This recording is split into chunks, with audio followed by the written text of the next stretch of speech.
Zing Pow. Once you just start there, you could just chop it. Yeah, I'll edit it. Zing Pow, Zing Pow.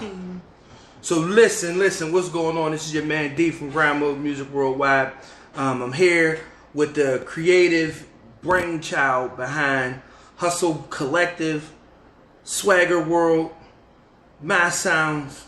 Man, the list goes on. Shout out my man B-Doss. What up? What's cracking today, sir? Ain't nothing to it. So look, we just wanted to take a moment to have like a quick conversation in regards to just some of the challenges I see, with working with independent artists when it comes down to the artistry. And one of the biggest challenges I see is like them getting like a legit fan base, right? Mm-hmm. And so one of the things that I had mentioned in the past, and this is the first time he mentioned this on video, was like, I feel like every independent artist wants everyone to like their music, right?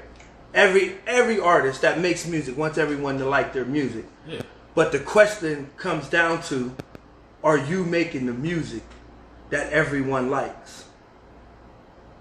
Are you representing a brand, or are you telling a story that everyone can relate to, that everyone can tap into to be able to become a fan of what it is that you're doing? So you're a very wise person, man. Been involved in music and business for a long time. And so I just want to have a conversation with you from a consumer standpoint, because of course we grew up on the music. Like this is what we do. And then from a business standpoint, like what are some tips that we could share in regards to like how independent artists can, be able to connect to a broader fan base and be able to get, fans? The first question I think is that the right question? Is it just about music? You know what I mean? That's my first thought, because somebody can have the dopest music, or just somebody looking at this, they're gonna be like, man, I'm hot, and they know I'm hot. Right. You know what I'm saying? Right. So is it just about music? Like, what else is it about besides music, especially in this day and age? I do remember like the 90s when somebody be able to come up and spit 16 and get signed. Right. It's not that era. So that means that they must have a complete package. So you see a lot of independent art. I see a lot of independent artists sometimes. And by the way, this is from my experience, from what I've seen. So you might be an independent artist, and this does not apply to you, to be clear.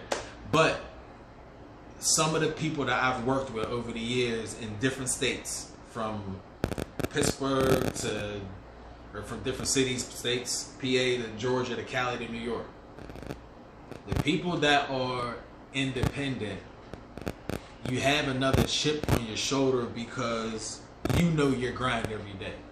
And since you know your grind every day, you feel like you're unappreciated. And when that happens, sometimes people tend to not include themselves in the mix in certain things. And then that's kind of where underground even kind of starts. For real. They're like, man, I ain't even into all that. I don't be on all the functions and all that. I just do my thing, I be out. Or I just make my music, I put it down, and I be out.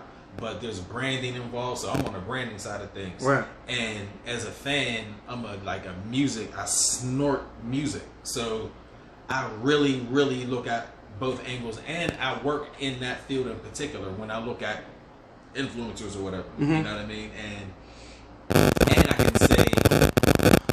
So let me ask you a question. My bad. Let me ask you this question while it's on my mind. How important, or do you think it's more important or equally important for the brand to be represented or the artistry to be represented? Oh, the artistry's first. Okay.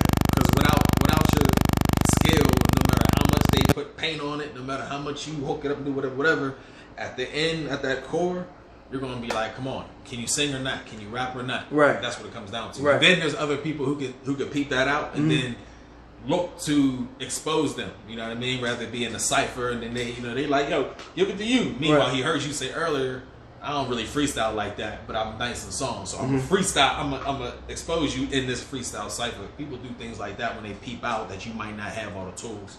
So I definitely think that your artistry comes first, but I think your brand is as important. It ain't no different than hustling. It ain't no different than anything else. If you got good work, then you want to separate yourself from everybody else. Otherwise, it just looks like, whether it's, different tops back in the days, right, or right, different stamps, or different, you know what I mean? Whatever it is like that, that's the reason why you do that. You put your weed in the colorful little baby blue bags because everybody else was using the clear bags. You know what I mean? So now I know I'm getting a little better weed because it's in a blue bag. Yeah. And let me say this.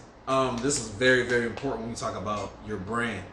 Your brand in your mind is whatever you're thinking your brand is, whatever you plan for it to be, like your mission and your values and how you want your entity to be represented. I understand this is what you're saying your brand is. But ultimately, your brand is what the people say your brand is. So fundamentally, when you break that down, if my brand is selling TVs and every time I come to deliver a TV, I drop it. They like, man, they got good TVs, but man, dude always drop it when he gets to the door. Then I'm known for dropping TVs, and that's what I'm branded as. Right. Not just that I got dope TVs. So like every working element as a part of your brand is a representation of your brand. So in any falling of that, it's not going to be on it. Like they're not going to say, oh, you dropped the TV, so I'm not dealing with that delivery man. It's like that brand is damaged because when I get that TV, it's cracked or whatever the case may be. Mm-hmm. And I think that's really important to, for artists to understand.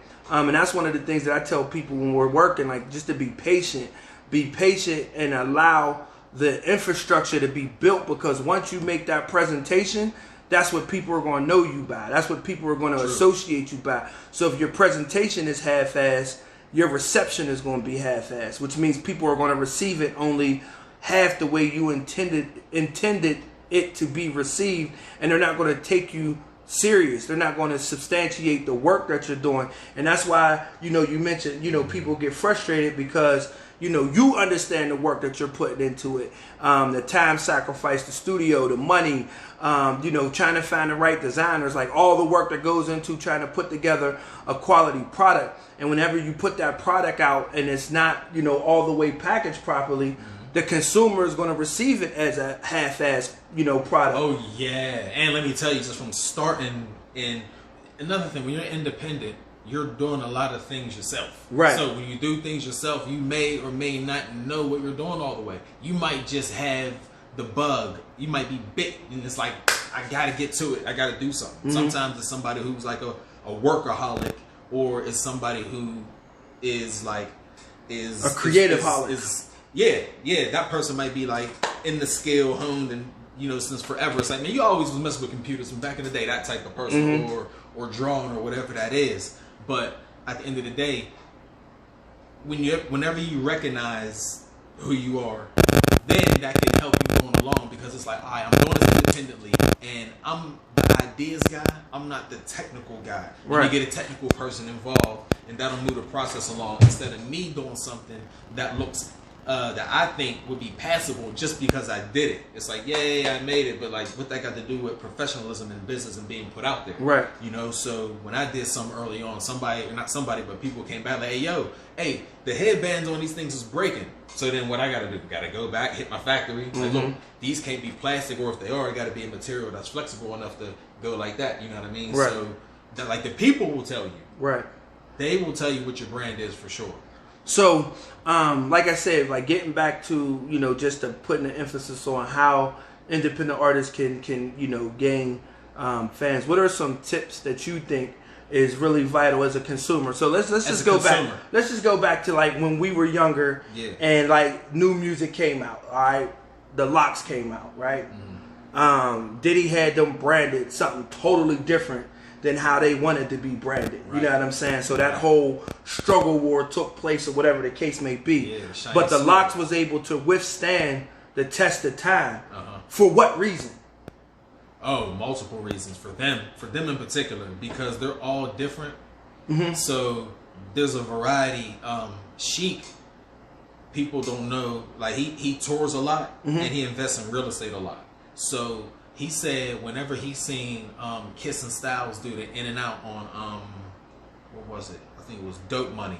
That remember that Rough Rider compilation? Yeah, mm-hmm. Yeah, I think it was Dope Money. He was like, when I seen that chemistry, I didn't even want to ruin that. Right. We still brothers, so I don't feel no way, which is very important. Right. Because he could have just been like, oh, he trying to get the shine, or everybody looking at y'all, not me. He was like, I'm straight. You know what I mean? So when they did that, that created a separate chemistry that we knew them for, that in and out. And then after a while, when Jada went solo, Jada was more or less like the front man of the main of the industry in the group. Right. You know what I mean? Kind of like how Meth for Woo would be that main guy that you put out there. Styles is big on independent and being independent and underground. So he got juices for life. He got multiple juice bars. He got pharmacy for life, where you can get your black seed oil. Yeah, that's all on the business side. But I'm just talking about as far as the fan. Like when we were younger, like what was it that when the locks came out, and like at that time there wasn't no social media. But they different though. You know That's what I'm saying? I was highlighting how they different. So the difference is what drew you in as a fan. No, the difference is what kept them in the game, because it was a different style, a different type of person that you're going to get. You're going to get a big record from Kiss. You're going to get Styles talking about he's going to cut you. You know what I mean? The Sheik is going to tell you it's whatever with all y'all's D-block. You know what I mean? It's just a different type of energy with each of them. He loud, he low, he this. So that chemistry.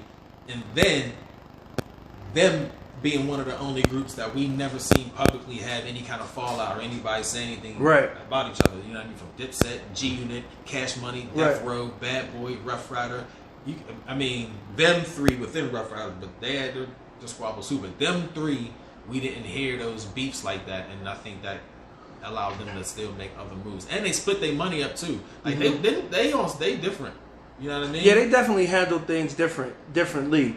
And so I guess I really want to try to, tap into is like, okay, so what is it about a new artist that makes an average person say, oh shoot, I'm going to start rocking with them? That's a different combo. You know what I mean? And that's the combo. It's not used, that's the combo we want to have. Yeah, that's the combo. What makes I'm a consumer. You're a consumer. Nothing about nothing. When you just hear this music and now all of a sudden... I didn't even hear the music yet. I don't even know this person. This person's trying to get me to hear the music. Okay. Talk to me. All right. As a consumer, I would like to see them active in doing something that other people are not doing. So when I see that as a consumer, I'm going to cop, or I'm going to give it a listen, and I'll give examples of what that looks like as far as give me an example of what that looks like. Okay, so let's use. I'm gonna be perfectly honest. Let's use one of your favorite local artists, here that I know for a fact you're like a 100% fan of first, and you became a fan first. Based off of this is what I want you to explain to the people how you became a fan. That's Joey Fats, right? So you see the whole expression change, the whole now, right? So I'm aware of that. Not too many people are aware of that. But you take an artist like a Joey Fats, right?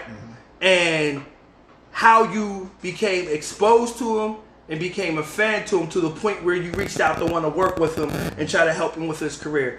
Take me to that day one.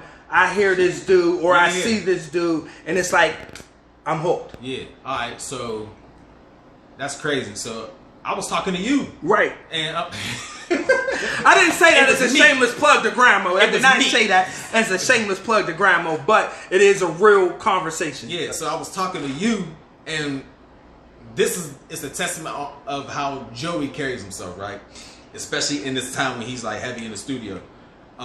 You was talking to me and saying like, yeah, so we gonna get Joey over at the thing. We gonna do, and I was like, Joey. He was like, yeah, Joey. Like you were talking to me like I was supposed to already know him. Right. So that kind of makes me say, well, I hang on words. Right. You know what I mean? So that made me think like, why don't I know him? You know what I mean? So even if that's a marketing ploy, you still got to do your own investigation, do your own knowledge. So you played his music. Matter of fact, you played his music on the.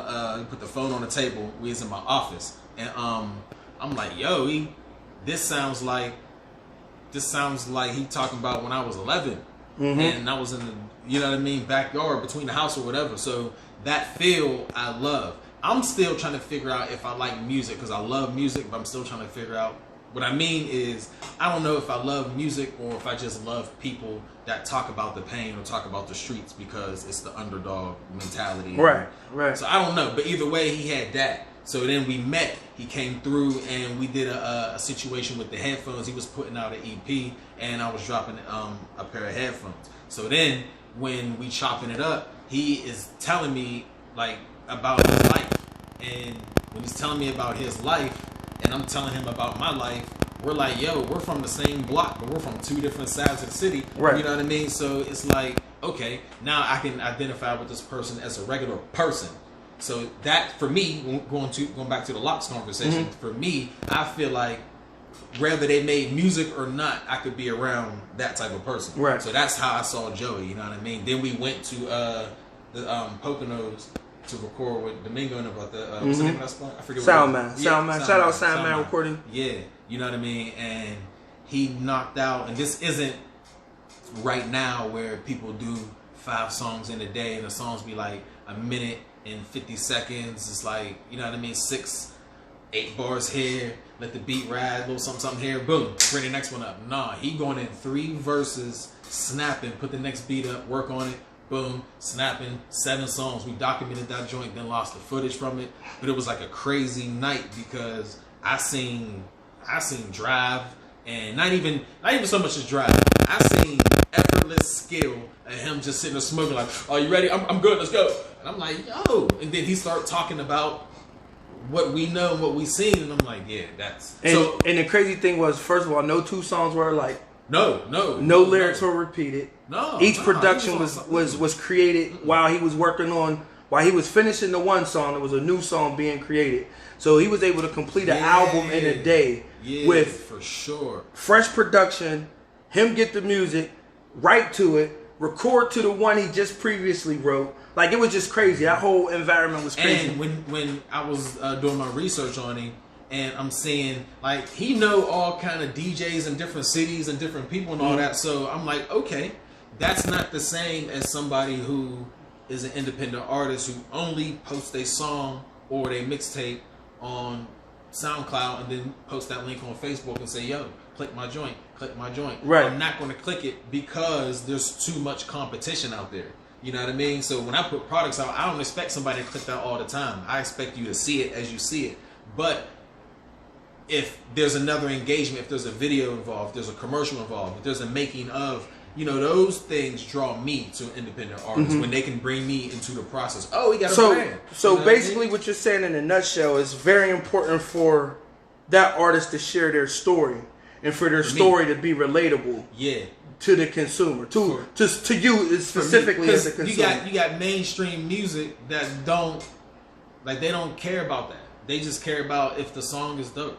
You know what I'm saying? But there's still elements within the song that makes it dope to them, that makes them want to be able to party to it, dance to it, get high to it, chill to it, ride to it, or whatever the case may be. So, and that kind of sums up what it is that I was trying to get to when it comes down to the artistry. Are you making the music that the people like, right? So as an artist, you want everybody to like your music, but are you making the music that everyone likes? And this is where I see a big disconnect with independent artists. They'll go in and create something that is hot to them. They'll go in and create something that is like something that feels something to them, but it's not necessarily going in with the intent of creating something for the masses. I want to create a record that women can appreciate. I want to create a record that dudes that been through the struggle can appreciate. I want to create a record that inspires single parents.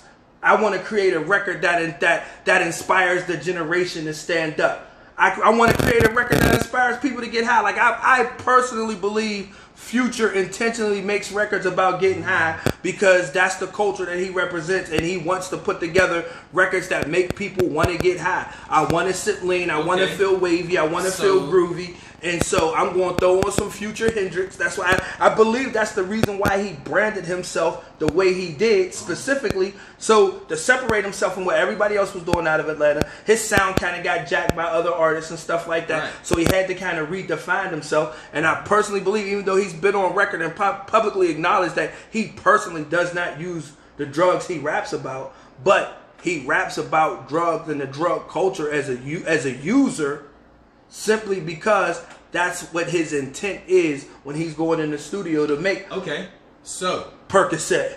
Molly Percocet. Like, Right. you don't just come up with that just because. That's something that's very deliberate. Yeah, you know what I mean? Yeah, that's cool. However you put it is how you put it. Right. So if you're not an independent artist and you're signed to somebody, what you're talking about right now, what they would classify that as and then identify is your target audience. Who is my target market? Who are we selling to? Right. Because you're not selling to everybody. Right. So then whenever you figure out, so at this point, the independent artist has to ask themselves, who is their target market? Who are they am I for? trying to reach? What Right. you just said is the question that they would need to ask themselves. Then do a video and say, listen, I'm talking to, like, every time Jeezy would talk on the mixtapes and all that earlier, he would be like, man, I'm trying to motivate the thugs. Thug motivate, this is what I'm here for. Like, trying to get this money. And again, that's very deliberate in Yeah. intent, right? Yeah. And so use this resource, use this conversation, artists that are out there that have a chance to watch this video. Use this conversation as like a learning tool to be able to really be deliberate in your approach, because basically, in a nutshell, that's what the gist of this conversation is. You have to understand who you're making music for, you have to understand where they are, and you have to use multiple modes. Okay, multiple modes and ways to get to them. It's not just social media. It's not just, videos. It's not just, releasing your music and putting it up on SoundCloud and putting it up on your Facebook page or whatever the case may be. Connect to media to be able to tell your story. Get with writers to be able to help put your bio together where it's compelling, where a person reads it and they can relate to it. Right? It's something that I want to hear, makes me want to hear more from this person.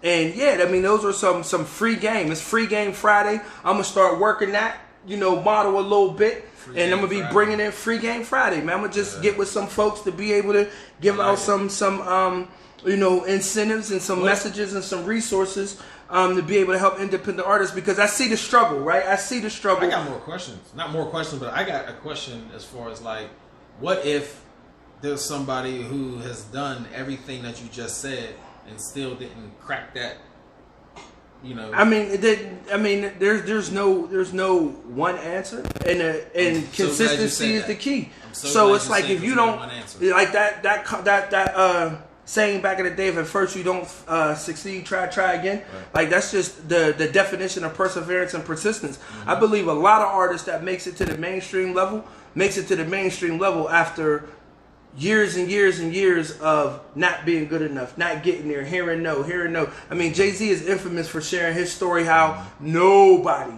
wanted to sign him and put out Reasonable Doubt. Right. And Reasonable Doubt is one of the all-time most classic albums, ever. And it's not just me saying that as a fan, but it is actually put down, documented, that Reasonable Doubt is one of American music hip hop classic. You know what I mean? Sure. And so the thing about that is, like, again, you have to rise above your failures. You have to rise above your L's, and you can't let your L's be losses. You have to let them be lessons. Mm-hmm. And you have to take that information that they're telling you or that you're not connected to and actually implement it. Like, if somebody's telling you, oh, bruh, I think you should do this, and this, and it's... Don't call them a hater. Yeah, don't call them a hater. Like, look into seeing what it is that you really need and can do to be able to reach that, because... What's the intent? If they intended to give you pointers, then take it as that. If they come off like they hating, like, oh, man, that was whack, then you don't have to entertain that was whack. Hear that, though, because if it might have been whack. It might be whack to them, But in that conversation, well, what would make it unwhack? Right. What would I need to do to make it not whack to you? Where areas did you see it whack compared to what? Like, that's not something for you to get emotional and shut down about. That's an opportunity to learn. Personally, I got a problem with when people like disrespect somebody's craft in that regard, though. It's just, I mean, it's reality, and the industry is much worse. You know what I mean? And that's what they're going to tell you, and that's how they're going to treat you. But I mean, if we was really like about building each other, like, man, so many people come up to me randomly and play me their music, and I'll be like, look, all right, well, the beat sound like a little, it's still like you got to get there. Not like, man, this is trash. I'm not trying to cut you down. I'm trying to build you up. So if I'm trying to build you up, I can give you the things that helps you grow, not send you home crying for no reason. You know what I mean? But if you go home crying, you might not be built for it. Right. You know what I mean? So there's that too. You know, there's things that are going to break your heart. But either way, as far as the independent artist goes, because even based off of what we said now, I still don't think I don't think that's enough that somebody can, you know, just take and walk with. What I do think is dope and very, very, very important, what you said, is there's no right answer, which is like my way of saying there's no formula. You just got to jump out there and jump in the game. Like, I know people who pop up at videos. Yeah, there's definitely a blueprint, you know what I mean? but that roadmap looks different for everybody. You know what I mean? Right, so it's not even really... It is a blueprint. How? It is a blueprint. How? Because there's an architectural outline that defines artistry. There's an architectural outline that defines what the recording artist is. You know what I mean? Of all genres across the globe, whatever the case may be. How you build that infrastructure is totally different. It's just like the floor plan. We would have right? said the same thing for singing. Sorry, we would have said the same thing about R&B music or singing in general in, I don't know, 95 or 85 versus 2015 or 2020, to where now a sound that is passable on the radio that almost sound like a signal cut, and you got to turn the volume now, is acceptable voice pitch. And that wouldn't have been such. So now I can just do some tone of what Lil Wayne did. Mm-hmm. That is not the entire, but that is like, that's almost like 80-something% of the industry got some tone of Lil Wayne. So if you say Lil Wayne ain't as hot as he used to be, how could he be? And there is literally 250 people. So I don't need to get that from you. I can get that from everybody. Mm-hmm. But so then that right there is going to make me not necessarily accept that the artist that does that, because it's the same as something that I heard before. Now somebody else that stands out, boom, that goes to that part of the conversation. You know what I mean? But ultimately, that structure, that mold gets broken in this era because there isn't even R&B anymore. You know what I mean? It's like a singing hip hop type of thing, and it's, you know, and it got the same elements to it. You know, to some degree that's true, but you know, I think there really is a R&B lane. There is. Who are the top 3 R&B artists? I can't name them. Mainstream. I'm not even going to try. Mainstream: Trey Songz, Chris Brown, and The Weeknd. August Alsina. Like, they exist. They exist. And they're top of the game. Like, but they don't even make that. Chris Brown makes some of those songs, but the Weeknd makes some crazy music, and it's all R&B. Right. But The Weeknd's content wouldn't even pass as far as what they did before. We getting off topic. Free Game Friday. No, because that's a whole nother conversation. We on R&B and who's what. That's a whole nother conversation. I love this man because this man is brilliant. His mind goes all over the place, and he'll tap into that. But we're going to get more into it. Free Game Fridays, independent artists, learn to connect with your fans, learn how to connect to your fans, understand the importance of who you are making music for. Remember, you want everybody to like your music. The question is, are you making music that everybody likes?